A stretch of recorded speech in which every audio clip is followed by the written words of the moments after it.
Shalom, bien-aimés dans le Seigneur, grande est notre joie de nous retrouver au pied du Grand Roi pour notre méditation quotidienne. Nous sommes le mardi 4 mars 2025 et nous vous saluons au nom de notre Seigneur et Sauveur Jésus-Christ. Pour notre méditation de ce jour, nous allons lire un texte dans l'Évangile selon Matthieu, chapitre 7, les versets 13 et 14.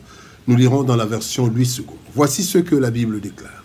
« Entrez par la porte étroite, car large est la porte spacieuse et le chemin qui mène à la perdition, et il y en a beaucoup qui entrent par là. Mais étroite est la porte, resserré le chemin qui mène à la vie, et il y en a peu qui les trouvent. » Un choix pour une éternité. Un choix pour une éternité, tel est le thème de notre méditation de ce mardi 4 mars 2025. Bien-aimés dans le Seigneur, nous sommes tous des pèlerins sur la terre.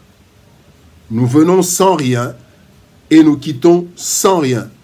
Selon 1 Timothée chapitre 6, verset 7 qui nous dit « Nous n'avons rien apporté dans le monde et il est évident que nous n'en pouvons rien emporter. » Il y a une éternité certaine, car l'âme et l'esprit, qui sont immatériels, ne meurt pas et retourne vers le Créateur, et le corps dans la poussière. C'est le corps qui meurt. Ecclésiaste chapitre 12, verset 9 nous dit « Avant que la poussière, donc le corps, retourne à la terre comme elle y était, et que l'esprit retourne à Dieu qui l'a donné. » Le texte du jour, bien-aimé, nous révèle, ou bien nous rappelle, à travers deux chemins et deux portes, que bien que pèlerins, notre vie sur la terre conditionne notre éternité.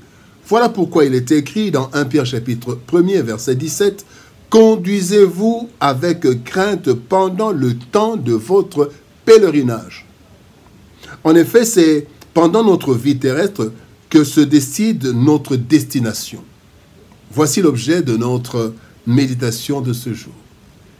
Alors, parlons comme premier point, choisir de vivre pour mourir. Choisir de vivre pour mourir.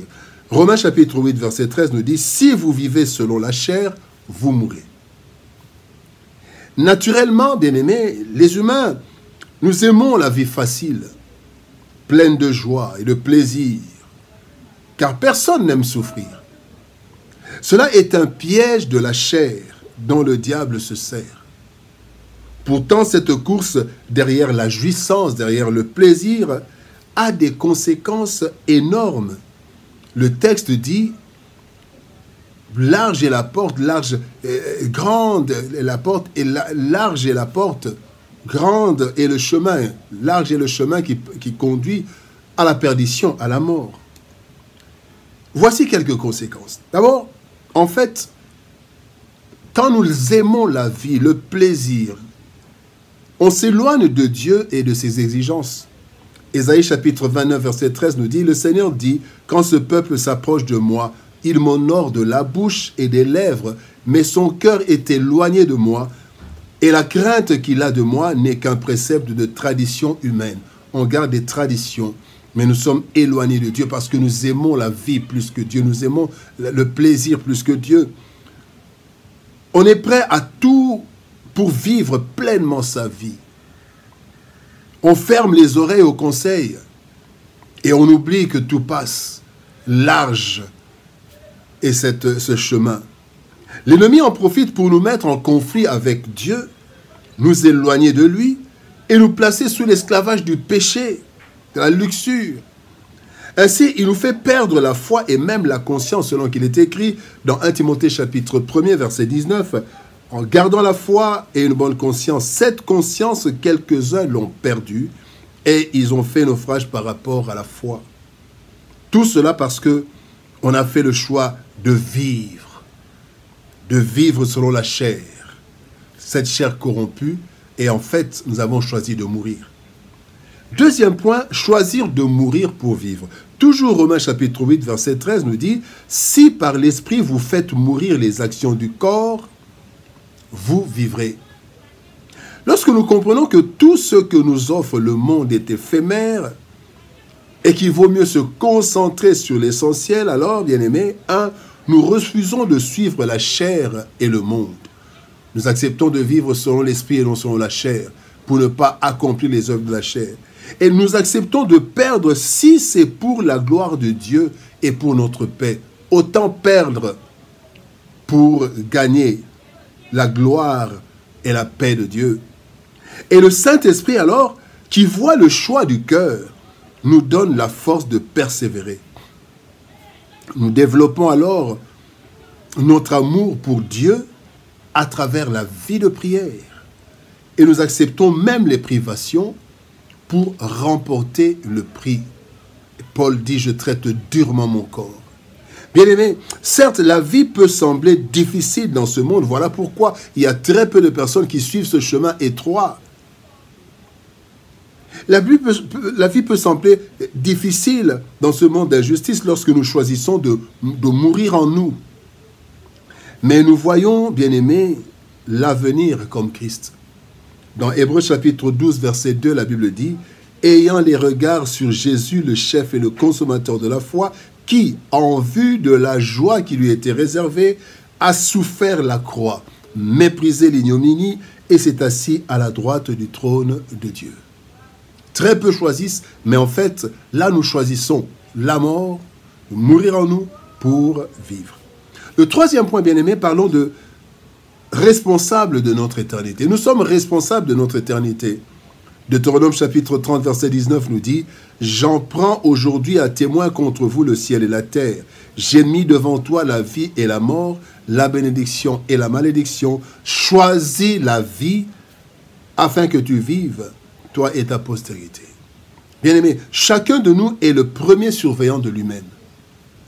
Dieu nous laisse la liberté de décider, tout en nous montrant les conséquences de chaque choix. Le texte du jour. Il y a des vérités, bien-aimés, qui peuvent nous aider à faire le bon choix. Le choix de la route resserrée, la porte étroite. 3 éléments. Sachons d'abord que le paradis existe. L'enfer aussi existe. Dans Matthieu 25, verset 46, la Bible dit « Et ceux qui iront au châtiment éternel, et ceux-ci iront au châtiment éternel, mais les justes à la vie éternelle. » Deuxième élément, deuxième vérité, aucun changement de situation ne peut intervenir après notre mort. Hébreux 9, 27 nous dit « Il est réservé aux hommes de mourir une seule fois, après quoi vient le jugement. » Troisième vérité, nos souffrances en tant qu'enfants de Dieu sont incomparables à la gloire à venir.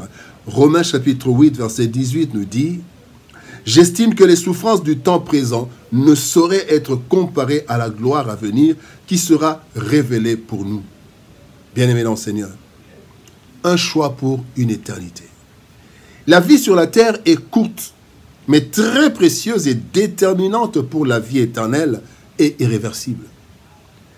Tous nous vivrons éternellement, mais en deux sortes de compartiments, dans deux sortes de compartiments différents. Selon qu'il est écrit dans Daniel chapitre 12, verset 2, « Les uns pour la vie éternelle et les autres pour l'opprobre, pour la honte éternelle. » Dieu, nous ayant créés libres, nous laisse la responsabilité de notre choix, car nous en subirons les conséquences, bonnes ou mauvaises. Nous avons le choix entre vivre selon la chair et mourir éternellement, ou alors mourir, faire mourir la chair pour vivre éternellement. Romains chapitre 8, verset 13 nous dit « Si vous vivez selon la chair, vous mourrez. Mais si vous vivez, si par l'esprit vous faites mourir les actions du corps, vous vivrez. » À nous le choix pour une des deux éternités. Prions. Père de gloire, nous te bénissons et te rendons grâce, toi qui nous montres, qui nous rappelle qu'il y a la vie éternelle et la honte éternelle, le paradis et l'enfer. Plusieurs veulent vivre dans la joie, dans le plaisir.